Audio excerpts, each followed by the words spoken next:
we're talking playoffs for the 49ers. At the beginning of the season, they were talking Super Bowl. Now it's like maybe wild card spot. Probably not the number 5 seed, although, dreams do happen.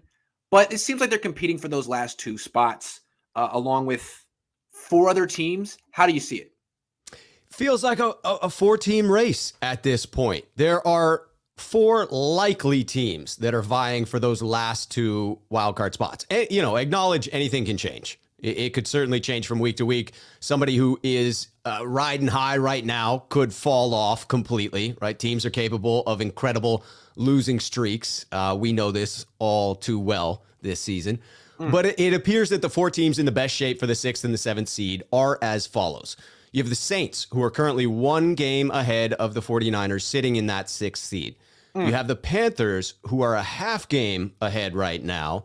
And then you have the Vikings, who have the same record.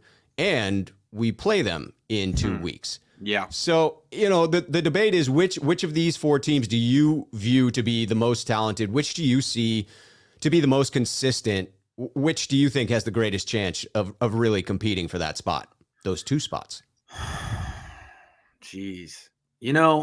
My gut tells me New Orleans and Minnesota, but San Francisco isn't that far off either one. I don't really take Carolina seriously, although they are 5-5. But New Orleans is just a really good team, even though Trevor Siemian isn't a good quarterback. They're a really good team with a really good coaching staff that knows how to win. And then Minnesota is a lot like the 49ers. So I think the Niners are definitely in the thick of it. You don't look at it and be like, oh, yeah, they're at a tier above their competition, but they're no worse.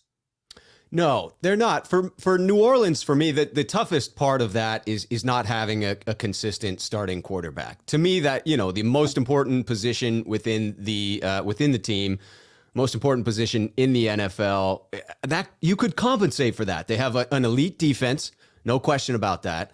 They have an elite play caller and head coach in Sean Payton, who is capable of designing an offense that works around that deficiency. But man, that's a big deficiency to have when you don't. And he's 0-2 so far this year, so I guess you got a good point. Yep. Yeah. That for me is why I actually think Carolina stays in the hunt is Cam Newton. They have a decent defense. It's not New Orleans level, but it's pretty good. They have some injuries that have taken them down a peg. They started off gangbusters on defense and since then have sort of leveled out. But they have Christian McCaffrey. If Cam Newton regains a little bit of his form, that's a team that – and the big piece for me is the 49ers don't play them. There's no way to make up any ground against them. That's the case for the Saints and the Panthers. I don't really think – I guess I haven't done much research on the Panthers because the Niners don't play them this year, but I'm looking at them, and they do have the number 2 defense in the league in terms of yards allowed, 6 in terms of points allowed. So that's something. And their offense is really bad, but now they've been missing McCaffrey for a long time. Absolutely. So this is actually they're kind of like the Niners. Like they could get hot down the stretch. Yes. And then the Vikings, I agree with you that they are like the 49ers, just sort of inconsistent. They have similar so much quarterbacks, talent. Similar schemes. Yeah. Yeah. But more talented skill position players at some critical positions, you could argue. I mean, Dalvin Cook, right? One of the best in the league to do it. Yeah. Justin Jefferson. Yeah. One of the best receivers out there. Yeah. I mean, certainly Debo is playing above that right now. And when you combine his receiving skills with his skills as apparently a running back, I would take him over Justin Jefferson right now. But as purely as a receiver, his magic skills, Yeah, and then you look at any of so if we look at those and we acknowledge that those are tough, the Vikings we're gonna have an answer about that because we play them in 2 weeks, right? Yep. So that will decide a lot about Minnesota. Yeah. And then you look at the remaining teams. Any of these teams seem like they could claw back in your opinion. The Falcons, it is perplexing how the Falcons, after watching them last night, how do they have 4 wins? It's kind of crazy. I really want to, I wish I had your father on right now so I could ask him his opinion. He does seem to have an irrational disdain for both the Falcons. It's funny. My dad came over for dinner last night. My wife made us burgers. And we had the game on. He goes, "Oh, Matt Ryan, he's a loser." Again, I was like, "Yeah, you're right." I love it. He was so bad last night. Retire.